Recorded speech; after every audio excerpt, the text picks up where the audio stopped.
ఇంకా ప్రేరణ వాళ్ళ అమ్మ అయితే ప్రేరణకి అడుగుతుంది. "నిన్న నువ్వు ఇన్‌స్టిట్యూట్‌కి వెళ్ళావు కదా! అక్కడ ఏం చేశావు?" అనేసి అడుగుతూ ఉంటుంది. అడగగానే ఇంకా ప్రేరణ అయితే అంటుంది, "చెప్పాను కదమ్మా! వాళ్ళు ఫ్రీగా ఇన్‌స్టిట్యూట్‌లో కోచింగ్ ఇస్తారు అనేసి. అందుకనే వెళ్ళాను" అనేసి అయితే చెప్తూ ఉంటుంది. అలా చెప్పగానే, "నువ్వు వెళ్ళావని నాకు తెలుసు. కానీ అక్కడ నువ్వేం చేశావు అన్నదే నాకు తెలియాలి" అనేసి అంటూ ఉంటుంది. అనగానే ఇంకా ప్రేరణ అయితే కామ్‌గా ఉండేసరికి ఇంకా ప్రేరణ వాళ్ళ అమ్మ అయితే అంటూ ఉంటుంది.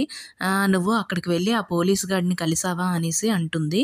అనగానే ఇంకా ప్రేరణ అయితే, "నేను కలిసినట్టుగా నీకెలా తెలిసింది?" అనేసి అడుగుతుంది. అడగగానే, నాకు ఎలాగో ఒకలాగా తెలిసిందిలే. నువ్వు ముందు ఆ పోలీస్ గాడిని కలిసావా లేదా?" అనేసి అడుగుతూ ఉంటుంది.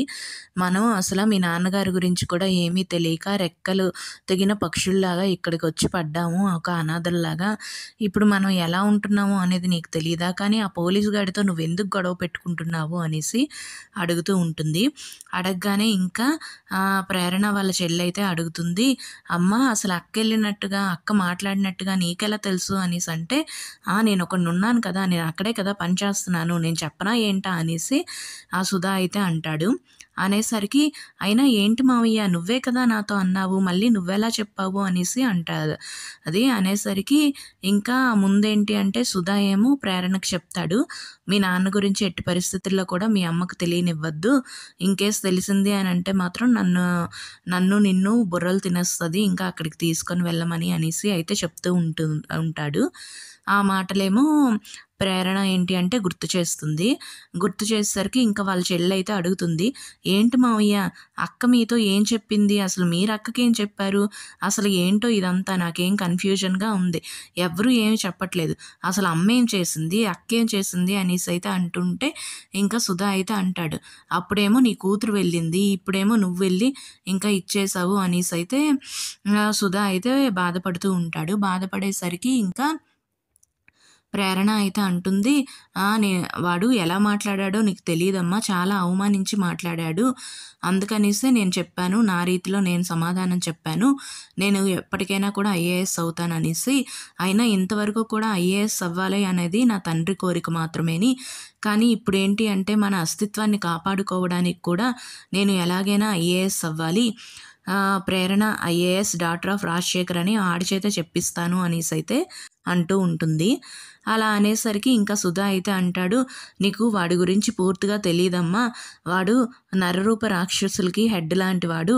ఆడసలు ఏదైనా చెయ్యగలడు" అనేసైతే అంటాడు. అన్నా కూడా ప్రేరణ వినకుండా అక్కడి నుండి వెళ్ళిపోతుంది. ఇంకా ఏంటి అంటే ఇక్కడ సిద్ధార్థ్ వాళ్ళ ఫ్రెండు అయితే మాట్లాడుకుంటూ ఉంటారు.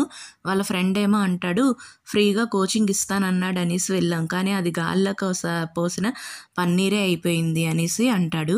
అనేసరికి ఇంకా సిద్ధార్థ్ అయితే అంటాడు, "అలా అని మనం వదిలేయలేం కదా! ఇంకెక్కడైనా నేను కోచింగ్ తీసుకొని ఐపీఎస్ ఆఫీసర్ ఖచ్చితంగా అవుతాను" అనేసైతే అంటాడు.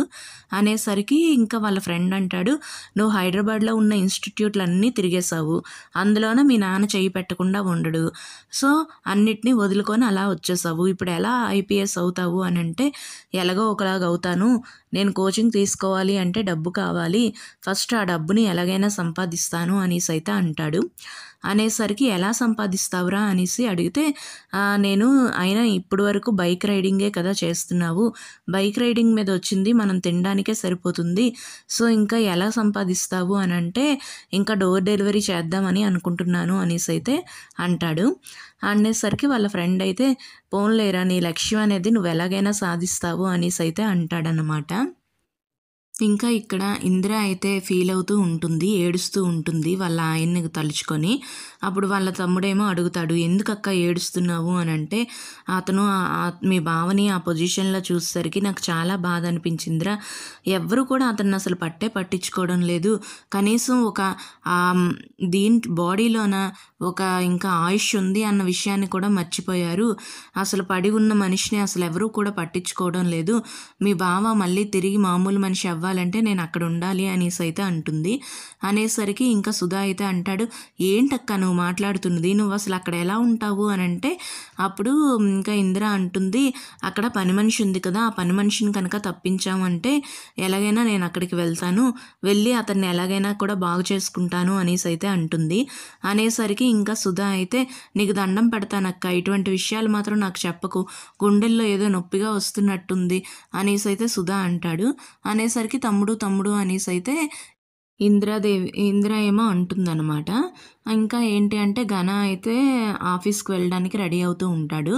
ఇంకా వాళ్ళ అమ్మ అయితే వచ్చి అడుగుతూ ఉంటుంది, నిన్న నువ్వు ఎక్కడికి వెళ్ళావురా, మినిస్టర్ గారి బందోబస్తుకి ఏమైనా వెళ్ళావా అని అడిగితే, అవునమ్మా వెళ్ళాను, నీకెలా తెలుసు అని అంటే, అక్కడికి ఆ అడ్రస్ లేనిదే వచ్చిందంట కదా, దాంతో ఏదో గొడవ జరిగిందంట కదా అనేసి అంటే, అవునమ్మా నీకెలా తెలుసు ఈ విషయాలన్నీ కూడా అని అంటే, నువ్వు పోలీసు అయితే నేను నీ అమ్మనిరా, నాకు ఎలాగైనా తెలుస్తుంది, ఇప్పుడు వాళ్ళు ఏంటి అంటే ఈ హైదరాబాద్లోనే ఉంటున్నారు, వాళ్ళని ఎలాగైనా కూడా తప్పించాలి, తప్పించకపోతే మన మీద ఇంకా ఈ విషయం అందరికీ తెలిసింది అని అంటే అందరూ చాలా బ్యాడ్గా అనుకుంటారు అనేసి అయితే అంటూ ఉంటుంది. అనేసరికి వాళ్ళ విషయం నేను చూసుకుంటానమ్మా అనేసి అయితే గుణ చెప్తాడు. ఇంకా గుణకి ఏంటి అంటే వాళ్ళ సీనియర్ ఆఫీసర్ దగ్గర నుండి ఫోన్ వస్తుందన్నమాట. హలో గుణ ఎక్కడున్నావు అని అంటే, లేదు సార్ ఇప్పుడే స్టార్ట్ అవుతున్నాను అంటే, నువ్వేం స్టార్ట్ అవ్వక్కర్లేదులే, నిన్ను సస్పెండ్ చేశారు అనేసి అయితే అంటాడు. అనేసరికి గుణ ఒక్కసారిగా షాక్ అయిపోతాడు. అంటే నువ్వేం చేసావో ఏంటో, నిన్నైతే సస్పెండ్ చేశారు గుణ అనేసి అయితే చెప్తాడు. If you like this video please like the video and subscribe our channel. Thank you.